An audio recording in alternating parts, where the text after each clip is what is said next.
ఇది కేవలం media సీఈఓలకి, senior రిపోర్టర్స్కి, కెమెరామ్యాన్స్కి, రిపోర్టర్స్కి వినండి. మీడియా ఓనర్స్ అమ్ముడు పోయారు, ఒకరిద్దరు తప్ప.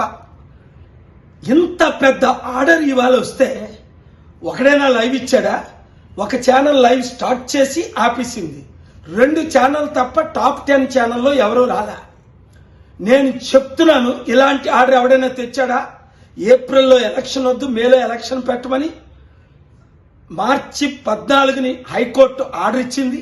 ఎలక్షన్ కమిషన్ ఒప్పుకున్నారు. అందుకనే దేశాయ్ గారు ఏమన్నారు, మేము ఎలక్షన్ 4th ఫేజ్లో పెడుతున్నామని ఇవాళ కోర్టులో ఆర్డర్ ఇచ్చారు. కౌంటింగ్ వెంటనే చేయమని మరలా ఇవాళ ఆర్డర్ ఇచ్చారు. ఇవన్నీ సత్యాలు కదా? స్టీల్ ప్లాంట్ అమ్మడు ఎంత అమ్ముతున్నారు, ఎందుకు అమ్ముతున్నారు, ఎంత ఉంది, ఎవరైనా తెచ్చారా?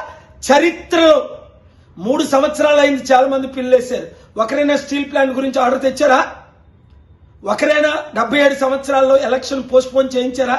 2004, 9, 14, 19 ఫేజ్ 1లో జరిగాయి. ఇప్పుడు ఫేజ్ 4లో జరుగుతున్నాయి. మీడియా ఓనర్స్ గమనించండి. నేను శపించానంటే మీరు మీ కుటుంబాలు నాశనం అయిపోతాయి న్యాయం చేయకపోతే. పనికిమాలందరికీ లైవ్ కవరేజ్ ఇస్తారా? రిపోర్ట్ చేస్తారా? ఫ్రంట్ పేజీలో చూపిస్తారా? పేర్లు చెప్పను.